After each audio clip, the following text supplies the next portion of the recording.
日本生蠔，大大隻任攞，呢個咁樣嘅質素喺香港要去翻啲扒房單點啦。呢度有個鐵板燒嘅 station， 咁就有波籠。Hello， 大家好，我係 Alfred， 我而家喺台灣啱啱過咗嚟做嘢啊。咁啊，順便拍一間號稱係全台灣最貴嘅自助餐，就係享 A-Joy。咁啊，同大家講一講佢個價錢以及點樣訂位先，因為都有啲 tricky 嘅地方嘅。首先，台灣當地人一定係去官網訂位㗎啦。但如果喺台灣境外去佢個官網，就會發現係訂唔到位嘅。呢個時候就要 VPN 幫手啦。聽到呢句對白，你梗係以為我想賣廣告啦。唉，邊有咁容易俾你估到啊？嗱，如果識用 VPN， 晚市成人每位官網係做緊3880新台幣加一嘅。如果唔用 VPN， 其實都可以喺 K 字頭網站訂位，晚市成人每位1226港幣，咁就會貴過官網少少。佢嘅晚餐係6點鐘開始，但如果你想準時6點鐘入到去坐低，甚至乎係出去攞嘢食，就唔可以搭正6點先去，要早少少去登記同埋排隊嘅。享 A-Joy 喺台北信義區101，即係全台灣最高嗰棟建築物。留意翻佢唔係喺商場嗰邊，而係喺辦公大樓嗰邊。喺南面地下入口就會揾到餐廳嘅接待處，喺度登記同埋攞飛，跟住就搭扶手電梯上2樓。由於人數眾多，加上要搭2次 lift 先上到86樓，所以一般嚟講都要排幾個字。餐廳政策係搭正6點 buffet 開始先會安排食客入座。如果係6點先至去接待處登記，然後再排隊搭 lift， 咁入座時間就會有啲延誤。接待處係5點20分就會開始幫食客登記，其實好多人喺呢個時間就會去排，咁都要等40分鐘先可以食飯㗎。潮流興躺平，好似我呢啲走在時尚尖端嘅人，減肥都要跟得上潮流，要瞓喺度瘦啊！懶人減肥法，零節食免運動都可以輕鬆瘦。其實只要養好腸道細菌，踢走肥菌，就可以養成易瘦體質。每日睡前一包 Slim Pro 極瘦菌，將200億瘦菌定植腸道，平衡體內肥菌比例，增加瘦菌就可以提升基礎代謝，阻止脂肪合成，加速白色脂肪燃燒，無需刻意節食同運動都可以瞓住瘦。Slim Pro 內含5種醫療級極瘦益生菌組合，同5類消脂成分。臨床實證持續服用 Slim Pro 極瘦菌4星期，喺冇節食同增加運動情況下，體重減少2 kg， 體脂率下降1%。再配合埋 Kalo Cut， 喺餐前食一條可以阻隔66% 澱粉吸收。以一碗白飯為例，只有約1/3碗白飯熱量會被身體攝取。想快速減肥，建議每日2包 Slim Pro， 再加埋 Kalo Cut， 零節食免運動都可以輕鬆瞓住瘦，而且佢哋都係莓果味道，幾好食㗎。產品喺萬寧有得賣，喺 Info Box 仲可以拎埋合共40蚊現金券。餐廳喺86樓，窗邊位個 view 真係無敵㗎啦！全個場有成280個座位，大到飛起。今餐係平日晚市，全場爆滿，我就好早嚟排隊，所以入得嚟快，趁住冇乜人同大家行一個圈先。第一個感覺係自助區真係大到黐線，然後食物嘅擺盤佈局係非常整齊同合理，即係佢唔會擺到啲嘢密質質，然後攞嘢食嘅時候大家堆埋一齊好逼咁，又唔會特登擺到啲嘢好疏落，扮晒多嘢食去填滿個空間。最勁係佢唔會擺一啲我稱為路人甲月餅嘅嘢，即係將一啲好飽好平，又或者明知冇乜人會攞嘅食物擺喺度做裝飾充撐場面。而係每一個區每一個 station 都諗過度過，有主題有重點，俾人一種目不暇給，好似樣樣嘢都想試下嘅感覺。呢邊係冷盤區，見到好多人喺度排隊攞生蠔，因為今日個場好大，我嘅拍攝手法就同平時喺香港有啲唔同，今日係刻意拍得快好多。今餐係我第一次喺台灣拍 buffet，個感覺都幾深刻，有啲文化差異喺度。首先呢度啲職員就一定唔識我㗎啦，但佢哋見到我攞住部手機喺度拍片都好好招呼。有啲冚住嘅食物，佢哋會主動打開俾我影。做緊嘢嘅師傅冇叫我唔好影佢，又冇叫我問佢俾唔俾拍片，更加唔會拍完唔俾走。但最令我震驚嘅其實係一班本地食客真係超級禮讓，佢哋見你拍緊一碟餸係唔會入鏡，或者見你唔夾就即刻夾晒碟裡面啲嘢，甚至乎會幫你擺翻靚啲食物，讓個位俾你，有講有笑，成個氣氛真係好到不得了，唔係一個半個，係好多個，真係震驚。我喺香港係成日俾人喺後面夾我嘅，即係發出嗰啲聲啊，打尖攝位，甚至乎係推撞，都係震驚。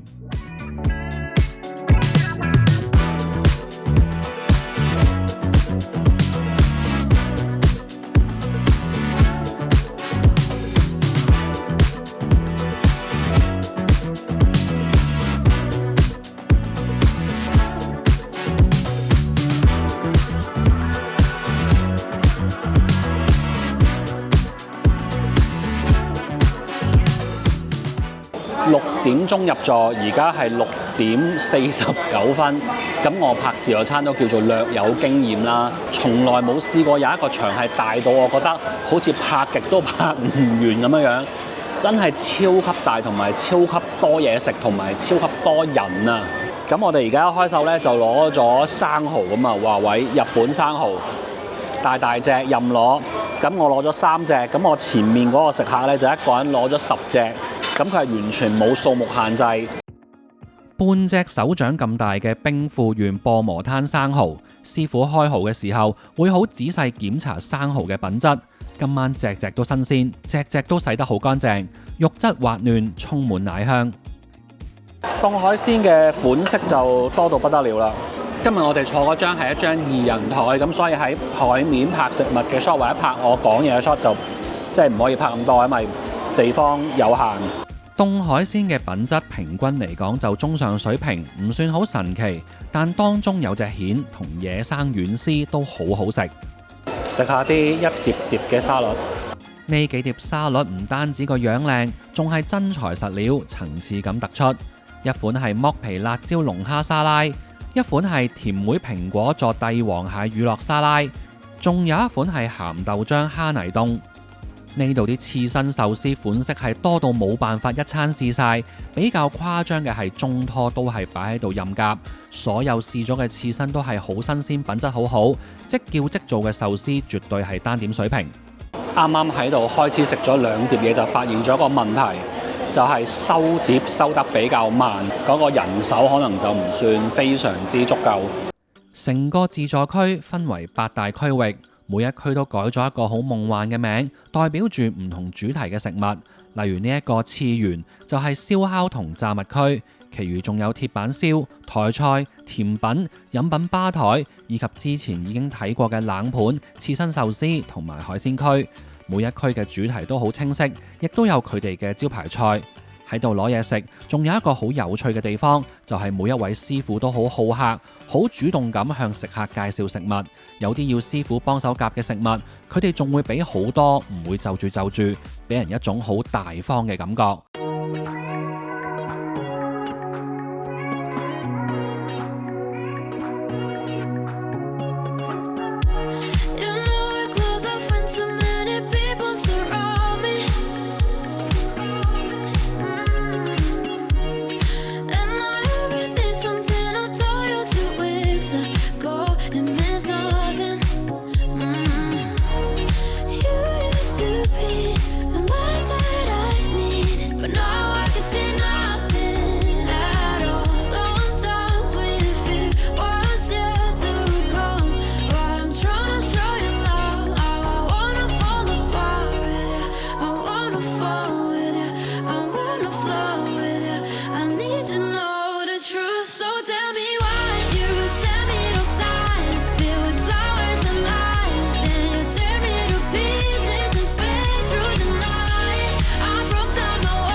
呢嚿燒牛肉遠超香港所有酒店自助餐嘅燒牛肉水平。呢個咁樣嘅質素喺香港要去翻啲扒房單點啦。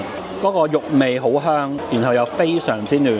拌菜攞咗個千層薯，試一試先，個樣都好靚仔。千層薯做得好精緻，少少煙肉，少少牛油做翻個調味，面頭脆脆地。而家大約係7點半，咁我啱啱出去攞嘢食嘅時候就發覺佢哋整嘢食嘅速度開始有啲追唔上食客攞嘢食嘅速度啦。佢哋唔係話完全放棄話唔整唔提供咁樣嘅，係個速度爭少少啫。燒嘅 king crab，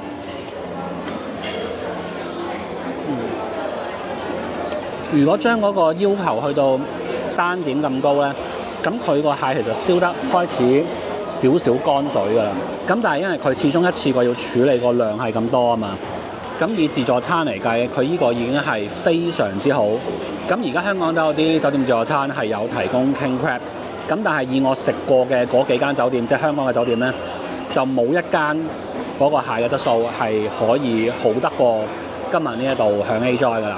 呢度有個鐵板燒嘅 station， 咁就有波籠同埋仲有扇貝鮑魚。咁扇貝鮑魚我啱啱出去呢一轉就未 ready， 咁我就淨係攞咗半邊波籠。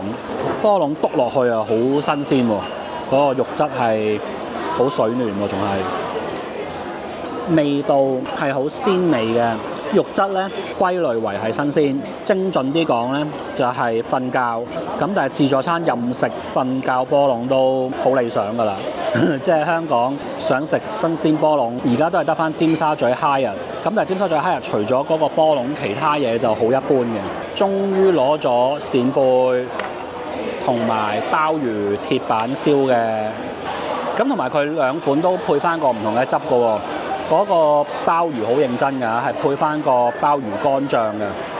呢個睇落去就有少少似啲美乃滋再溝啲嘢咁樣啦。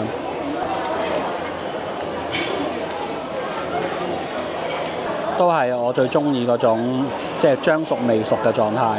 嗰個汁係一個即係美乃滋做底啦，然後加啲洋葱，有翻啲鹹味咁樣樣。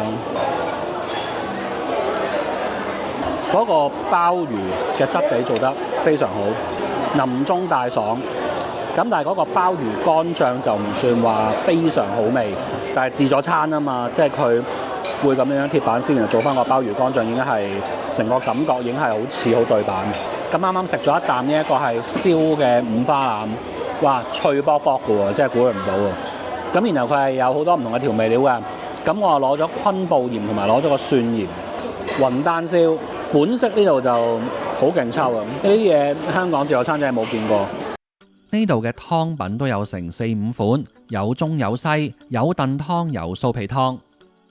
香港酒店 buffet 係冇一間會喺飲品上面花心思嘅，呢度就揾咗世界冠軍嘅興波咖啡做聯名，淨係咖啡都有7款，平時單點一杯都要200蚊新台幣起。台灣啤酒都係任飲，最誇張係仲有幾款雞尾酒即叫即做。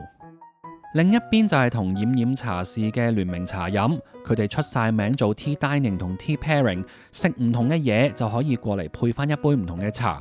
甜品區仲有好多唔同類型嘅冷飲可以自己斟嘅。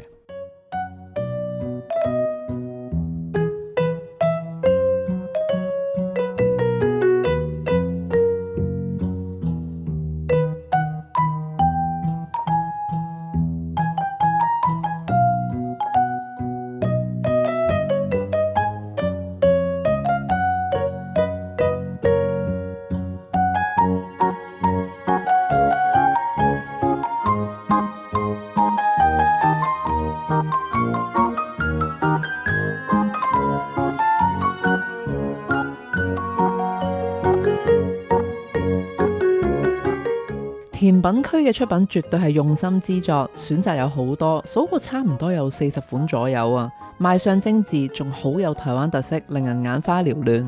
仲有2款係現場點餐即時擺盤嘅甜品。首先係同台北有名嘅 Gelato 店 Double V 合作嘅蜂蜜檸檬愛玉，愛玉口感嫩滑，配搭蜂蜜雪糕同埋檸檬雪巴，加上蜂巢脆片，將古早嘅檸檬愛玉演化成一道精緻甜品。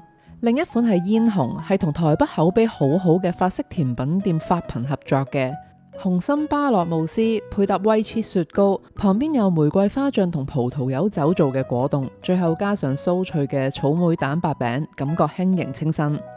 呢度幾款蛋糕仔我都幾中意，蛋糕體鬆軟，食材用料實在，味道層次配搭出色。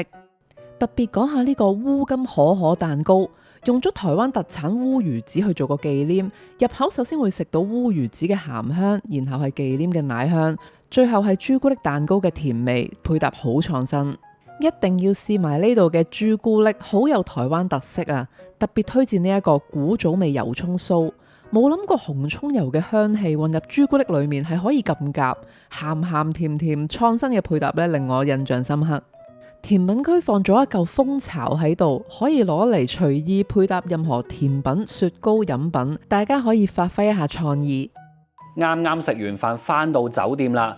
今餐呢個自助餐係我有史以嚟呢個頻道拍過最多嘢食嘅自助餐，冷盤、熱燻、甜品都可以用精彩嚟形容。以自助餐嚟講，唯一仲有改進空間嘅就只有中場嗰個食物嘅 refill 速度，以及就係由頭到尾即係樓面同事嘅人手可能唔係好夠。雖然有好多朋友係唔中意食自助餐，甚至乎係睇唔起自助餐或者好憎自助餐。